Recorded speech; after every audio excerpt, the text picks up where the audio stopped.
2. Ground ball up the middle, scooped up by Hamilton, and gets him at first base. The Red Sox win it, and they take the series. And what an entertaining, surprising, and fun and intriguing first half comes to an end. The Red Sox do it with defense here at the tail end of the game, and they win it 5-4. That was a wild one right there. I'm finna talk some Red Sox baseball. Let's do that. Because the kids are definitely into baseball. We can all agree. All the numbers suggest the kids are into baseball. Hey, how can you not be into this, man? This is good stuff. This is really good stuff. This Red Sox season. That first half for the Red Sox. How can you not like that? I thoroughly enjoyed sitting down and watching the Red Sox play baseball this weekend. I think you did too. And now it's about where they're going. How many wins? 50 plus? Bring the standings up in front of me.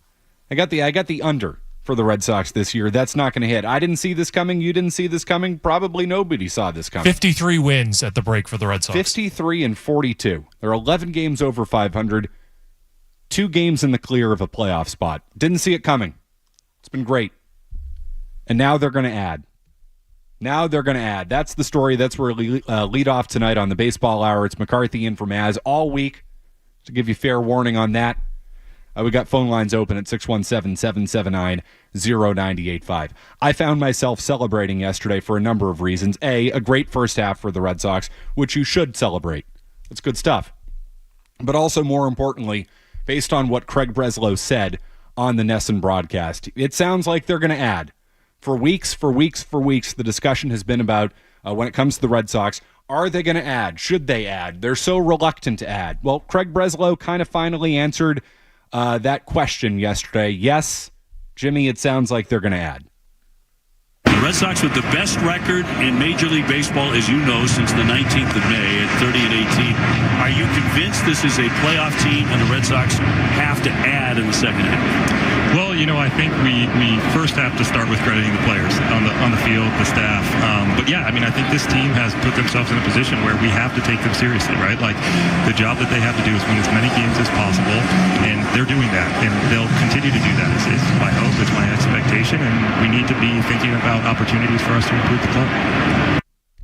Thank God we finally got to this point. Thank God we're here. For weeks, I doubted whether we would get here. The Red Sox have made it no decision at all for Craig Breslow. They have to add. And I found myself celebrating yesterday when Breslow said that they are going to add, which to me really is proof of how far the standards have fallen here, really how far they've dipped. Sox are probably going to make a couple of moves, right? They're going to improve this team, probably on the edges. They're going to get a fifth starter. They're going to add probably a platoon bat to DH with Yoshida. And in the end, that's going to be a good thing. And I'm going to celebrate that because we should celebrate that, particularly given where they've been. Anything that the Red Sox can do at this deadline to increase the odds that they play baseball in October is a good thing. And I'm going to celebrate that. But yesterday also made me appreciate just how low my expectations have gotten with this team. And I think you've probably felt the same way over the last 5 years. And I'm curious if you have at 617-779-0985. I said to myself, if you add a couple of role players, I'll be good. And I will be. In the end, I'll be good. I'll be content with that. I'll be happy with that. This season is a pleasant surprise. Nobody saw this coming. The Red Sox certainly didn't see this coming. Based on those comments yesterday from Craig Breslow, and Mike was all over it, it sounds like, I guess we kind of have to add to this. Boy, we really thought this team was going to suck. We really weren't all that invested in it, but I guess we kind of have to add. My God, their expectations were low. You thought my expectations and your expectations were low. The only group of people out there with lower expectations when it came to the Red Sox were the Red Sox. This team has put themselves in a position where we have to take them seriously, right? Just the tone of that. It's not great. There's no passion behind that. It's just, the analytics now say that this team has put itself in a position where we have to add. Oy. No passion, nothing like that. But he's upset because this team wasn't his idea, Matt. That's the problem. Well, I think he doesn't know how to compute it, right? Because the numbers were wrong. The numbers have been wrong about this Red Sox team all year long. And I don't know, for whatever reason, I think it's easier for human beings, some human beings, not all human beings, but it's easier for some human beings to say, well, I guess I was wrong about that, because in the end, it's an opinion, right? I mean, we work in an opinion-based business, Jimmy. You have opinions. You do not believe the Red Sox are going to do anything. You have been pounding the table on this for weeks. They're going to get somebody like Hansless Robles from like 3 years ago, who's a crap bag reliever who had decent numbers, but you put him in an important spot, he can't do anything. Hey, listen, don't forget Hansel Robles in September of 2021. That Hansel was so hot right now. He was. But, Jimmy, it's going to be easier for you in 3 weeks if the Red Sox go out and make a move. You'll come up in here say, man, that was wrong, right? I hope so. I'm rooting against my take, but it's like Breslow doesn't want to do this. We're not sure if he actually has the money to do it because Sam Kennedy keeps contradicting what the actual message is. Off season, it's like, oh, we have less money coming in. Our budget is going to be lower. Spring training, same thing. Our budget's lower. Then during the season, it's like, oh, they signed 2 players. That affects their budget this year. Mm-hmm. And now it's like, oh, yeah, we've always had the resources to spend. Well, last year, Chaim Bloom didn't have anything to spend, and there was reporting from Sean McAdam, Chris Cotillo, somebody like that essentially was saying that Chaim Bloom was told he could not add money at last year's deadline. So who is lying here? And my vote is Sam Kennedy. Well, I mean, Sam Kennedy's saying they've always had the resources and that nothing. It's just not true. It's just not. It's factually inaccurate. No, we all know that's not true. In fact, I don't even want to entertain it because it's a lie. It's a flat out lie. But I do take Breslow at face value yesterday when he says, yet this team is proven. I'm sorry, what did he say again, Jim? This team has put themselves in a position where we have to take them seriously, right? Like, I mean, it sounds reluctant, but he doesn't want it. He don't want anything to do with this. Again, because the numbers said they weren't going to be this, so it's hard for him to wrap his head around the fact that the numbers were wrong. And, somewhere deep down, he believes that the numbers in the end are going to be right. And maybe it's not worth, this team is not worth investing in. But the reality of the situation is you're forced to invest. You have to invest. And you know what frustrates me about all of this? And this is kind of what I was getting to today on Felger and Maz, is this is not the way the Red Sox used to be. They're 11 games over 500. Are they the best team in baseball? No, of course not. But they're better than we thought. And if this were 20 years ago, if Theo Epstein were in charge, if Dave Dombrowski were in charge, if John Henry were still as invested in the team as he once was, it'd be obvious. We're buying, we're going to do so aggressively, and we're going to be the Boston Red Sox. Which is what I was saying earlier today on Felger and Maz. We as Red Sox fans should want more than just a role player at this deadline. 3 weeks ago, instead of saying, well, we're going to have to pick a lane, but we don't know what lane we're going to pick. 3 weeks ago, they should have said we were buying. And right now, they should be saying, yeah, we're buying and we're going to buy aggressively because this team is worthy of an investment. And here's my argument for it. It is a baseball argument. Is it realistic? No, it's not. I will put that out there right now. This is not realistic. I do not envision this happening. I do not believe this is going to happen. But this is a young, playoff quality team with a surplus of minor league hitters that bat left-handed. This should be automatic from a baseball perspective, all right? You should trade young minor league left-handed hitters to get a pitcher or to get an impact right-handed bat and not a rental, somebody that can help your team for years to come. It's unrealistic because it's not in Craig Breslow's model. I'm just saying I disagree with the model. I do. The Red Sox should be the Red Sox. The New York Yankees are interested in Garrett Crochet, a star pitcher for the White Sox. He's an all-star, 25 years old, 2.5 years of team control. The Yankees are in on him. Don't you miss the days, Jimmy, where it was the Red Sox and the Yankees in on the best players at the trading deadline and free agency, you name it? Absolutely, yes. Is it wrong for me to long for those days?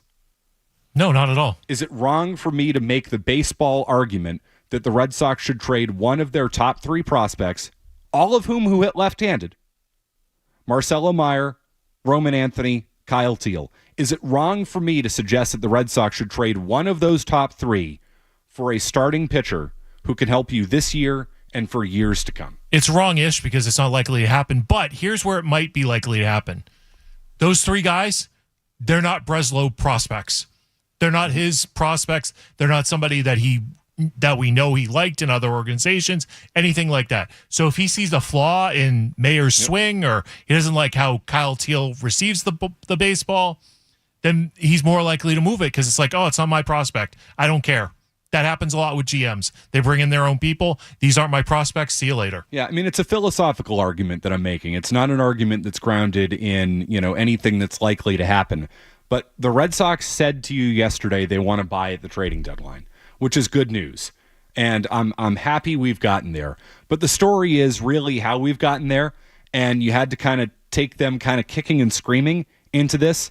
And the other story is they're not going to be involved in the best players. The Red Sox have gotten out of the business of employing the best players in baseball, trading for the best players in baseball, acquiring the best players in baseball, signing the best players in baseball. And yesterday's comments to me are just a reminder of that.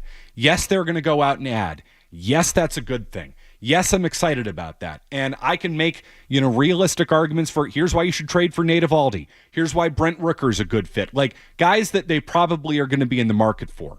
All I'm saying is when they say they're going to buy, when they say they're going to add, is it wrong for me as a Red Sox fan to say, yes, and at one point you would have been interested in the best player available, which is Garrett Crochet, just this year. For many years, the Red Sox would have been interested in that guy, and they're not at that point now. And it's okay for me as a Red Sox fan to long for that. Good news yesterday. Good news. Yes, they're going to buy. Isn't now the right time to buy big? I know it's not going to happen. You got a young team with a surplus of players in the minor leagues all basically doing the same thing. They're either middle infielders, outfielders, and they're all left-handed. Can you just one of them? Can you trade one of them? No. I think that's their attitude, Jimmy, but that's not my attitude. That's not my attitude. It's okay for me to want more because the Red Sox have given you a hell of a lot this year. Hell of a lot. You should be excited. You should be happy. There are a lot of good things that happened this weekend. They proved once again, they're proving with each series that they are an improving young team who's fun to watch and is worthy of your attention. And that's not something I say lightly. And Jimmy, when was the last time you heard me this positive on a Red Sox team? Can you remember? No. 2018, probably. And I'm not saying they're I know the 2018 you're gushy Red Sox. today. I'm gushy. You should be gushy as a Red Sox fan. Have you not been watching? A young team that's getting better with every day. Pardon me for being excited about maybe having some playoff baseball and knowing that the Red Sox have a lot to deal with and a lot to work with in the minor leagues, and they could legitimately make this team better, and at least they've made the decision in part to make this team better. I want to get greedy. My manager said I should get greedy. I'm going to get greedy here. Improve this team. But don't just improve it on the margins. And don't get me wrong, I'll be happy when you do that. I'm here to make the argument tonight that you should take a big swing at this deadline. It's unlikely to happen, but you should take a big swing. 617-779-0985. One open phone line. Grab it. It's McCarthy in from Az on the Baseball Hour. This is the Baseball Hour with Tony Maz. Hey, it's Hardy. Don't spend another summer trying to stay cool with your crappy old window AC units. Call my friends at Revise for a free estimate on a new ductless mini split system. They're ultra efficient, super quiet, and can be used to heat and cool your home. Call 800-855-SAVE or visit callrevise.com and make sure to tell them that Hardy sent you. Just getting home? It took forever to walk back to my car. I used Spot Hero for the Sox game last week and found parking right out front. They have Spot Hero for Sox games now? Yep. Just visit SpotHero.com or download the free app and search your destination. Then choose your spot and pay to reserve your parking.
going to break that down for you.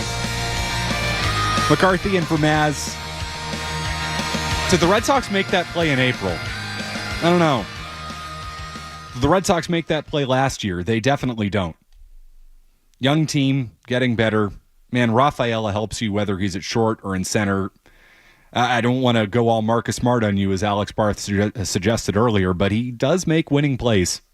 He helps you win in different ways every single night, no matter where you put him. It was a good weekend for the Red Sox. Good weekend. A series that meant a lot against a team that you're kind of on the same level as. I mean, I think you're better than Kansas City, but, there's another young, scrappy team. They run the bases. They pitch pretty well. At least in their starting rotation. You got to Lugo on Saturday, but that Royals team is fun, and they're like you. And they, on Saturday, made a more minor move, but they went out and added a bullpen arm. They started to try to improve because they're going to go, to try and make the playoffs. And Craig Breslow yesterday sounded like a guy who was kind of forced into it, but he did acknowledge they are going to add to this team. Might be small, might be minor, but they're going to add to it. And that's what we're talking about tonight. Let's go to Elliot in Boston to lead things off. Elliot. Hey, Matt, this is a team who has forced me to subscribe to Nesson 360, and I did it begrudgingly, given that I really still don't believe ownership wants anything to do with trying to compete at the maximum level. We criticize every other team in town for their attempt at winning, and they may not do the best job at it. Bill Belichick lost his fastball. We're always criticizing Sweeney, but we're now here with a Boston Red Sox team who is essentially going to lose their starting manager because he wants to win more than the ownership group does. I'm ashamed to root for this team, but I root for them because I love baseball and I'm a very big Alex Cora supporter, but I hate the fact that we have to go down kicking and screaming, begging this team to add even just small minor pieces to help this team for the next couple months down the road. The Cora stuff is fascinating. Jimmy, I don't know if we have it. Do we have Craig Breslow on Alex Cora yesterday when he was asked about that? We do have that. I think that it will be a good opportunity to play it if you haven't. Alex Cora unsigned. For the fan watching right now, why is Alex Cora not signed for next year? Yeah, well, I think any conversation about Alex has to start with the fact that he's doing a remarkable job, and this team has overcome injuries and adversity and criticism, and that's largely a credit to the job that he's done and the players on the field. But we had both agreed that there was change obviously in my position, and there were certain things that could only come about by living through a season, and we felt like it made the most sense for those for any conversation about Alex's future to remain between just he and me and not allow it to become a distraction. I'm confident that that's been the case. It's not a distraction because the team has not allowed it to be a distraction because they've kind of rallied around Cora, and Cora has gotten the most out of them.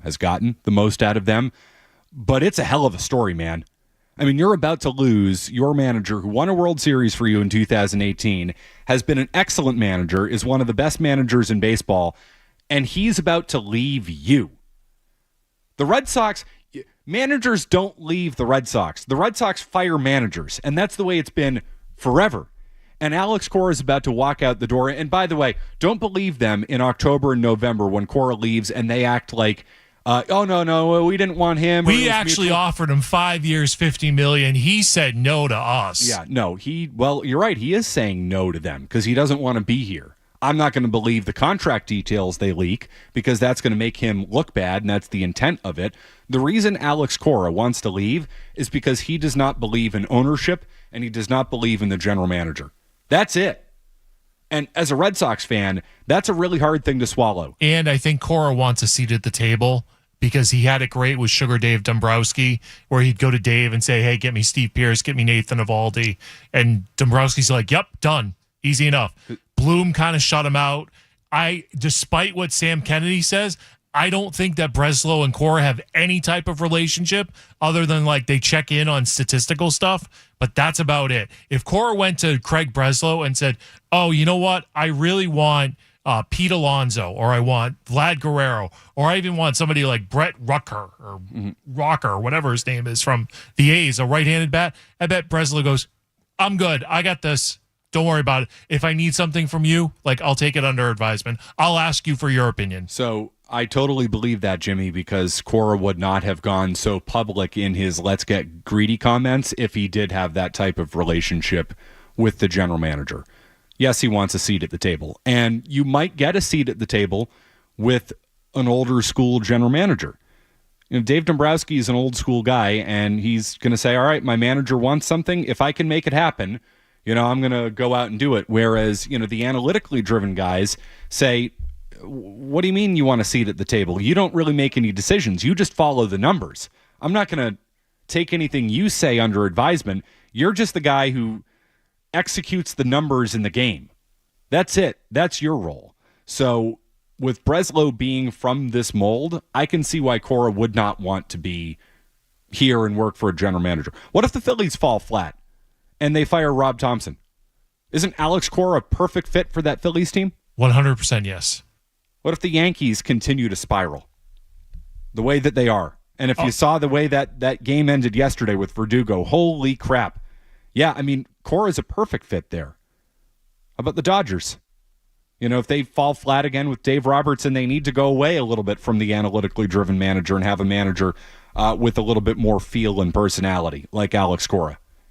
There are so many good spots. Watch the Mets, by the way. Watch the Mets and see what they do in the offseason and with their managerial situation. That's a really interesting one. Big time money. I was at Citi Field last week. Beautiful ballpark. Yeah, great ballpark. And they're kind of into the whole, everything is a big production there. Cora kind of fits that. They're trying to really, sell star power, Lindor, Alonso. They've got some of that. They're really trying to build something there. They're throwing a whole bunch of money into it. I mean, if Cora goes, Cora would have the type of relationship, or the type of, it would be in Cora's mold to go to Steve Cohen and say, I need a $30 million second baseman. Give it to me. And Cohen would give it to him. So, yeah, that's a good spot. That's a good spot for him. Doesn't it suck, Jimmy, that the Red Sox, they should be, again, we're talking about the Red Sox when they're buying, they should be buying the best players in baseball, and they're probably not going to at this deadline. Shouldn't the Red Sox actually be a destination for one of the best managers in baseball, not the place he leaves to go to greener pastures? They should have been a destination for their general manager hire, and they ended up with the 11th guy. The guy from the Twins said no. That should tell you something about where the Red Sox are right now in the world and how other organizations and other executives think of the Red Sox, is that the guy from the Twins said no. The third in charge with the Dodgers said no. All these things happen. You're stuck with Craig Breslow, who was the pitching coordinator guy with the Cubs, just happened to live down the street in Newton. The 11th guy, Matt. That's bad. How the mighty have fallen. 617-779-0985. But sure, they'll add because they have the payroll. Oh, wait. They have the budget. Oh, wait. We're not sure because in the offseason, they have less of a budget. And in spring training, they had less of a budget. And then they signed 2 players to extensions, which some of that money counts towards this year. And Sam Kenny's like, yeah, we've never had an issue adding money, extending resources. It's a lie. It's okay. So here, what I will not give Craig Breslow is the excuse of, ownership. If they don't do something at the deadline, I will not give Craig Breslow the excuse of, ownership didn't want to, add any payroll. You've got $220 million to spend on this team. You have spent it. But you as the general manager, it is your job to operate within that budget. Do I agree that the budget should be set as low as it's been set? No, far from it. But you're telling me that, you say, all right, you can't take on any salary. Garrett Crochet is going to cost you less than $400,000. You can't find a way to shed $400,000? Sorry, that involves being a baseball general manager making a baseball decision. Yeah, you might not be able to go acquire a guy who you owe $20 million to. I get that. But you can still improve this team without taking on any money.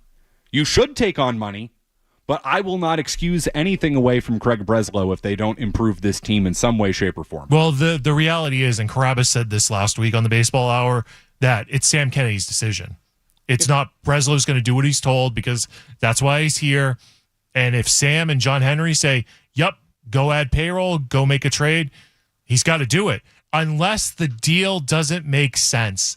And that's the out that they have. They can, if they don't do anything or they get some bleep bum receiver, some who's got decent numbers on a crap organization, they can just say, we couldn't find the match, couldn't find the right deal, so we couldn't add payroll because of that, it's such a coward's way out. There's always the right deal to be made if you're willing to pay the price. Anderson Espinoza, you remember him? Who was he traded for, Matt? He was traded for Drew Pomerantz. Who won that deal? Drew Pomerantz did. The Red Sox did. Dave Dombrowski and the Red Sox won that deal. And people said it was a high price to pay. Well, it was the right price to pay because Dave Dombrowski took a look at Anderson Espinoza, and there was something about him that said, I think I'm good. I think this guy's overvalued, and he made a baseball decision. And that's what the Red Sox need to do at this deadline with their surplus of minor league hitters, all of whom would bat left-handed. You need to make a baseball decision. If you think, Roman Anthony, his stock is overinflated, sell him. You got a million other outfielders. If you think Marcelo Meyer's stock is overinflated, sell him. Same with Kyle Teal. I'm not trading Teal. That's the decision I've made. I would entertain Meyer or Anthony. But I'm making a baseball evaluation. I might be right, I might be wrong. But I'm making the baseball evaluation to trade a prospect to go find something I don't have, which is a starting pitcher or a right-handed hitter. Is Craig Breslow willing to do that? No. No. According to Jimmy Stewart. I'm just going to answer it for you. I'm not. I think maybe. I'll explain why. I think Craig Breslow showed you at least a little bit why he's just a bit different than Chaim Bloom. Same model, same profile, but there's difference between being a bad nerd and a good nerd. We know Chaim Bloom was a bad nerd. Maybe a sign that Craig Breslow is going to be a different nerd than Chaim Bloom, because yes, they do actually change the models here and there. We'll do that. I see your phone calls. I'll get to them, I promise. Quick update from Kevin Majori, then right back with you.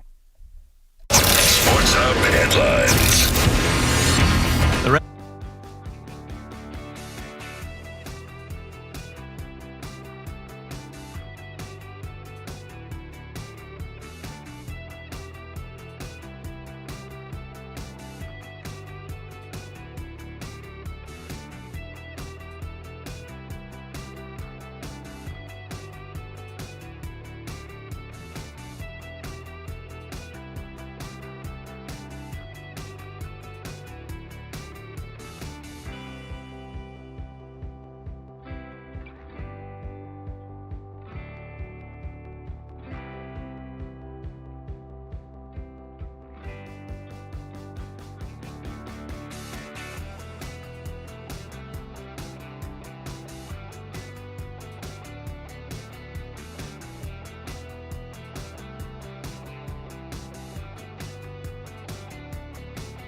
the Sports Hub. Can Smith bring him in? The 2-2. And a liner into right center field down for a base hit. Devers will score. That is a giant run on a day like today. Red Sox 5 and Kansas City 3. This is Dom Smith's day.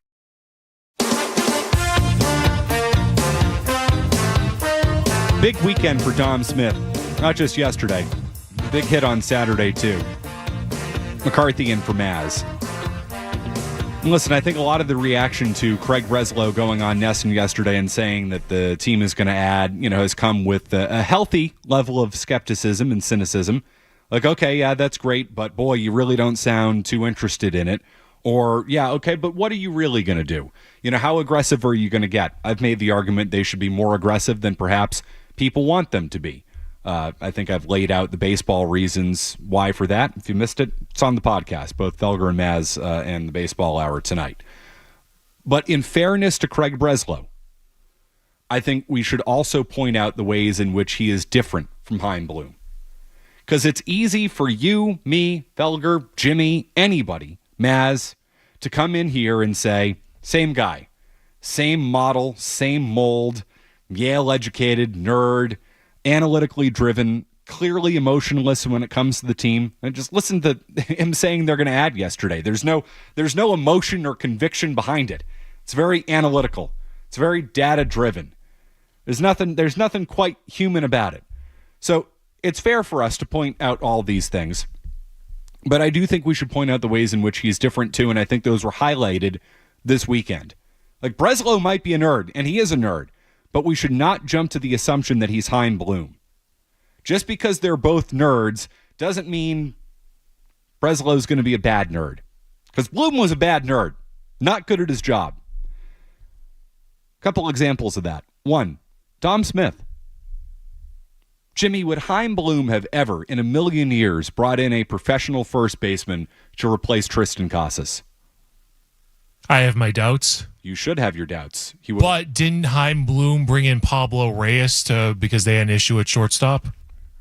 Yes, but that was more of a flyer than anything. Like, Reyes had barely played, and Cora wanted Reyes because he could field. No. Cora didn't want Pablo Reyes because he said publicly, and I've never heard this from a manager, and of course I've lost the cut.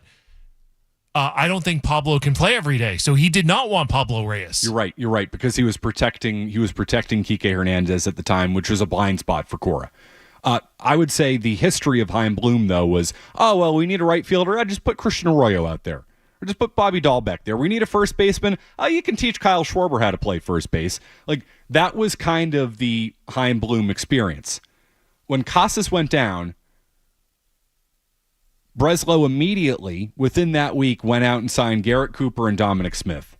Two guys who are not great big league players, but you can say that at least they belong in the big leagues. Smith has proven that he can stick right now. Cooper did not, so you move on.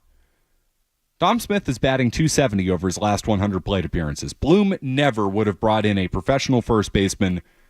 Again, the guy belongs at first base in the big leagues. Doesn't mean he's good, but Bloom would not have done that. He would have put Pablo Reyes at first or something like that.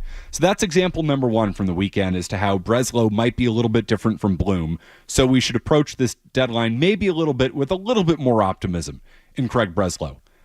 The second example came in the draft last night. Before I get back to your calls at 617-779-0985. Breslow took a pitcher with his second round pick. Bloom hated taking pitchers. Take a guess, Jimmy, as to how many pitchers Chaim Bloom took in the first 100 picks, top 100, during his 4-year tenure as general manager of the Red Sox and ultimately the person making draft picks. Take a guess. One is correct. One pitcher in the top 100 in the last 4 years. You don't really draft for need in the Major League Baseball draft. I get that, but that was an organizational philosophy. We don't draft pitchers. We don't invest in pitchers. We don't sign pitchers. We don't trade for pitchers. Pitchers are diamond in the rough expenditures for us. We go out and get these guys off the scrap heap. You never pay for pitching, ever, whether it's with your money or draft capital, anything. Breslow took a pitcher and took a bunch of pitchers today in the first 10 rounds. So maybe he's a little bit different. Two little signs to give you a little bit of hope that he won't totally be a Chaim Bloom clone, which is not what you want. How about Jim in the car? Very nice. Ooh, this is better than some of the normal hold music. That was more upbeat. I like that. Jeff in Boston. Hi, Jeff. Hey, Matt. Thanks for taking the call. I align with you. I mean, I think they deserve to have investment, at the deadline. And I look at even the last month of how they've won games. It's been with speed, pitching, and defense. Sounds like an awfully lot like a formula to win in October. Particularly in this day and age in baseball, Jeff, I've been saying it for weeks. This Red Sox team is built to overachieve their talent level because speed kills in the modern game. The change of the rules, the pitch clock, the disengagements, making the bases a little bit bigger. They wanted to place more of an emphasis on athleticism, speed. And that's exactly what's happened in baseball over the last 2 years. And I don't know if the Red Sox totally planned on it this way. They probably didn't. They weren't expecting this from David Hamilton. They probably weren't expecting, all of this from Cedar Rafaela. They probably weren't expecting Jarren Duran to be an all-star. But those are three guys who can really, really run. And that can cause havoc and can place a lot of pressure on opposing pitchers and opposing defenses. So, are you built to overachieve? Maybe. With the way the game's being played today, I do not rule it out. I think you're spot on with that. Dave in Connecticut. Hey, Dave. Hey, how you doing, Matt? Just a quick question. I don't know if you have an update or not. I haven't heard too much. But is Tristan Casas, he picked up a baseball bat or a wiffle ball bat yet? Any chance? Dave, I can tell you, and thanks for the call, he took some swings yesterday. Some real swings. Not mental swings, real swings. At 70%, it was described by Chris Smith of Mass Live. Tristan Casas was doing soft toss at 70%. Now, mentally, he was doing it 100%. I think we all know that with Tristan Casas. Mentally, he's done more soft toss than you could ever imagine. Hasn't actually swung a bat to do it until yesterday. But mentally, he has done more soft toss than just about anybody. So you keep that in mind. I'm not totally counting on Casas to come back and be impactful. This injury is weird. It's rare. Torn rib cartilage. And by the way, the range initially when Casas was diagnosed with this and he went on the 60-day DL, which is never a good sign. Injured list, I should say. The 60-day IL. They said, well, it'll be anywhere from 3 to 9 weeks until you can start doing cardio. Casas described it. He said could be 3 weeks, could be 6 weeks, could be 9 weeks. Like, that feels like a bit of a big range. That's not your typical 4 to 6 weeks. That's a month and a half, a different month and a half range. And I mean, he kept saying, I'm going to come off the injured list on June 21st when I'm ready. It's July 15th. And he just started doing soft toss at 70%. Now, I mean, the question is, has he done rehab appearances at 100%, though? In his mind, because he hasn't done any rehab appearances yet, but has Tristan Casas eaten some Sea Dog biscuits in his mind yet? Because I know I do that all the time. I go back to Hadlock Field. I remember a young Matt McCarthy just crushing Sea Dog biscuits every game for the 2013 season in Portland. I've done many mental swings on that. Has Tristan Casas done that yet? That's my question. 617-779-0985. You know a place I often go to in my mind, Jimmy? There are a lot of places. Sure, and none of them are good. They're creepy and... Dark, weird. Except today, you're bubbly about the Red Sox. How could you not feel good about the Red Sox? Because they're not going to make a move, and then this team is going to tank, and Cora won't make it to the end of the season. I don't need you to put me in that dark place. I'm out of this dark place. I'm in a good place. A place I often go to, Jimmy, is the year 1999. Amazing year. The summer of 1999, a young Matt McCarthy with his full life in front of him sat down to watch a baseball game one night. And we should talk about it. Instead of the baseball game that's being played tomorrow, we should talk about the 25th anniversary of the 1999 All-Star Game with somebody who was there. We'll do that next. Stay tuned.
And you look at the 15-game winner with that league-leading ERA of 2.10, 3 complete games. Barry Larkin, that's still one of the game's best. Got him with a changeup and a good start for Pedro Martinez in the American League. Just selecting the reserves, the pitchers for this. Goodbye, Larry Walker. See you later.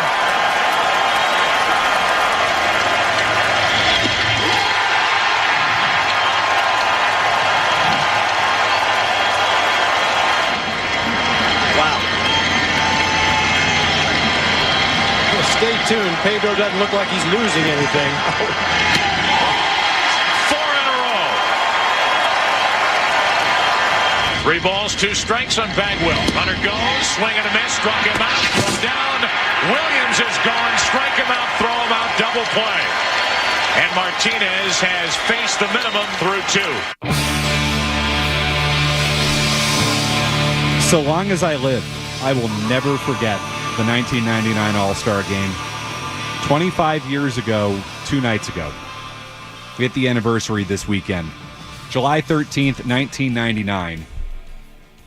Pedro Martinez, the greatest pitcher of our time, in front of the greatest collection of baseball players ever assembled in one spot ever, delivered the greatest All-Star performance ever, and maybe the greatest show in the history of Fenway Park. I would argue it was. And how can you not think about that? In some ways, it really is. Is it the last great All-Star moment in sports? Because All-Star games have totally changed at this point. It kind of is, isn't it? I mean, it's certainly one of the last great All-Star moments in baseball. It's one I'll never forget. It'll never, ever be topped. It was a hell of a night. A hell of a night. And if you like baseball porn, I highly recommend that you go to @MattMcCarthy985 on Twitter and just look at some of the screenshots that I posted of what Pedro Martinez did to these National League hitters. 5 strikeouts, 3 of them were in the Hall of Fame.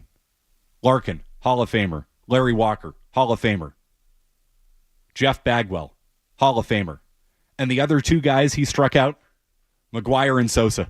70 and 66 home runs the year before, juiced out of their mind, and they had nothing on Pedro that Their night. baseballs are in the Hall of Fame, so they are Hall of Famers as well. Just because their plaque isn't in one little room doesn't mean that they're not in the Hall of Fame. It's a murderer's row. That National League lineup was a murderer's row. And if I could get in a DeLorean and go back and attend one sporting event, to be totally honest, the 1999 All-Star Game might be it, and Jimmy Stewart was there. I was there. I was proud to be there. I was happy to be there. It's a great experience. The Ted Williams thing before the Pedro Martinez show got started, Pedro opposed Curt Schilling, which was amazing because Schilling was a great pitcher at that time. They get off to the lead, and Pedro mows down Larkin, Walker, Sosa, McGuire. Matt Williams reaches on a fielding error by Robbie Alomar, of all people, and then gets gunned down after Bagwell strikes out. Who was the dope who decided Matt Williams was a good base runner to send him? Who was managing the Padres in 1998? That's who it would have been. Was it Bud Black? No, Bud Black would have managed the Padres. No, it was Bruce Bochy. Bruce Bochy. What a dope he is. He's headed to the Hall of Fame. Bruce Bochy, Hall of Fame manager on the other side. It is the greatest collection of baseball players and baseball people ever assembled. The 1999 All-Star Game, and Pedro stole the show. Listen to this American League lineup. Kenny Lofton in left field. Can I guess it? Nomar Garcia-Parra at shortstop sucks. Ken Griffey Jr. in center field. Manny Ramirez in right field. Tomey at first base. Cal Ripken Jr. at third. Rafael Palmeiro at DH. Ivan Rodriguez the catcher. Robbie Alomar at second base. And if they don't send Matt Williams, if Bruce Bochy doesn't send Matt Williams, this is so baseball nerd. I'm doing managerial decisions from 25 years ago. That's how nerdy this is. Pedro would have struck out Piazza. I think Piazza was batting 7th for the National League. He's in the Hall of Fame. Yep. So Matt Williams and Bruce Bochy robbed us of Pedro Martinez striking out another Hall of Famer. And then the rest of that lineup is left fielder Jeremy Burnitz and second baseman Jay Bell. Was that a Mikey Adams reference there, Jeremy Burnitz? No, but it sets up the American League backup first baseman whose name was John Jaha. I don't know. You bring me back to that point. Mikey doing his John Jaha stuff, and then 3 years later, JT the Brick overnight doing his why didn't Benito Santiago pitch in the All-Star game instead of it being a tie? 3 weeks of Benito Santiago talk. God, I miss it. That is baseball nerd stuff. Jimmy Stewart needs to go home. Sean Silver's doing the night show tonight. He came in rocking a Dahlbach is my daddy a t-shirt, not Dahlbach. Dahlbach. I Bobby Dahlbeck and Brian Dahlbach there. Dahlbach is my daddy. Sean Silver's your daddy. Milliken needs a Bobby Dahlbach is my daddy shirt. Sean Silver's your daddy for the next 4 hours. We'll talk to you tomorrow. See ya. From the Town Fair Tire Studios, relatable. What?